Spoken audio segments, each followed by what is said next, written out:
One of my pet peeves is when I am invited to give a talk and the person assigned to introduce me comes to me at the last minute and asks me, "How do you want me to introduce you?"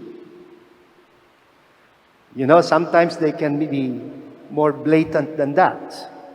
For instance, they would even ask, "Can you give me some important data about yourself, like your educational background, your credentials, your achievements? Did you receive honors, awards, or recognitions?" And you're almost tempted to react and say, "Ano ba to, job application?" Oh, it can get worse. They would even ask, "How do you want me to address you? What is your proper title? Reverend, Excellency, Most Reverend?" When it gets to that, I almost find myself getting annoyed already, taking a deep sigh, and almost tempted to say, "Kung hindi mo naman ako kilala, huwag mo na lang akong pakilala. If you don't know anything about me, then perhaps you should not be introducing me." Of course, I try to keep myself civil, try very hard not to lose my cool. And believe me, I do not always succeed. And in all self-control, I say, "Please, just say whatever you know. The shorter, the better."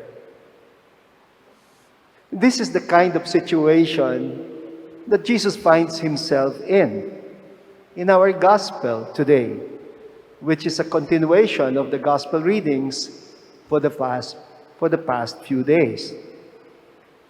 He is being confronted by the authorities in Jerusalem because he dared to heal on a Sabbath day.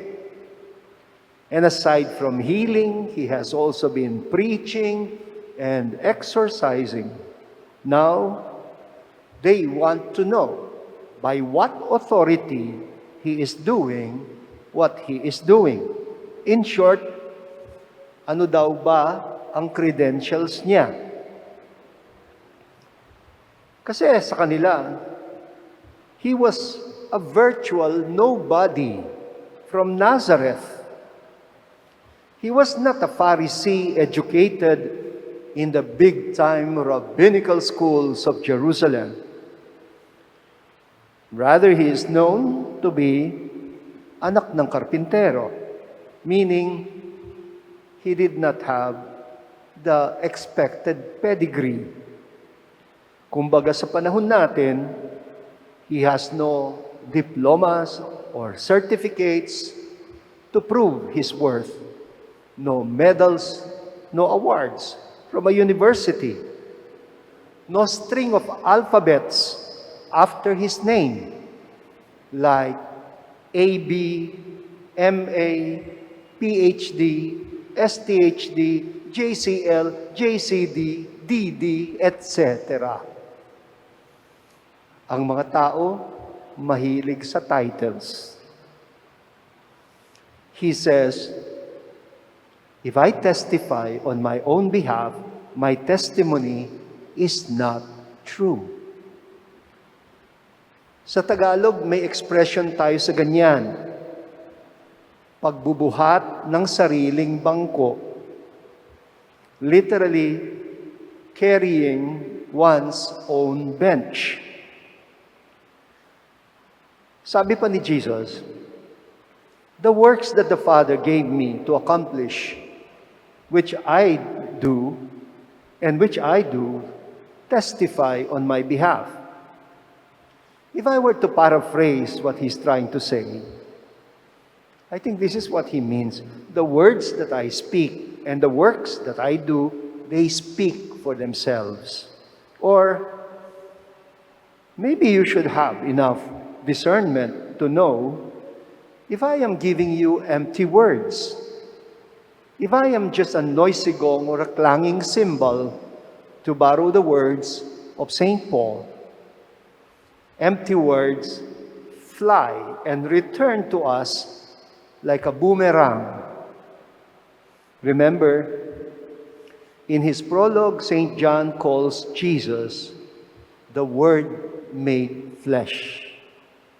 And he calls attention not to himself, but to his Father. One of the things I find very fascinating in the Hebrew language is their word for word, salita. And in Hebrew, word is davar. But interestingly, marami siyang applications. The word can mean a lot of things. It can be referring to what is in the mind, like thoughts or ideas. It can be about speech or what we say with our mouth. It can also mean action or behavior or demeanor. But the fact that they use only one word for all of these could only mean that they expect thought, speech, and action to be one and the same word, consistent with one another, not contradictory. Siguro, that is why we have the expression in English, a person of one word. And we say it in Tagalog also. Ay, yan ay taong may isang salita, one word. I think the Spanish equivalent is palabra de honor. Meron siyang palabra de honor. When people cannot be trusted with their words, when they say something and mean something else, when they make promise and break them, or even forget that they made promises at all, ang kinukompromiso nila is their own personal integrity. At sa buhay ng tao, more important than credentials is credibility. I remember the instruction of the bishop when I was ordained a deacon. And by the way, tomorrow, I will be ordaining 3 deacons for the Diocese of Caloocan, following all strict protocols. And I'm already looking forward to it. The words that I heard when I was ordained, I will be repeating to the deacons tomorrow. And they are these words: receive the word of God, whose herald you now are. Believe what you read. Teach what you believe. And practice what you teach. Ulit, believe what you read, teach what you believe, and practice what you teach. And I think those words are meant not only for priests, I think they are meant for all of us Christians.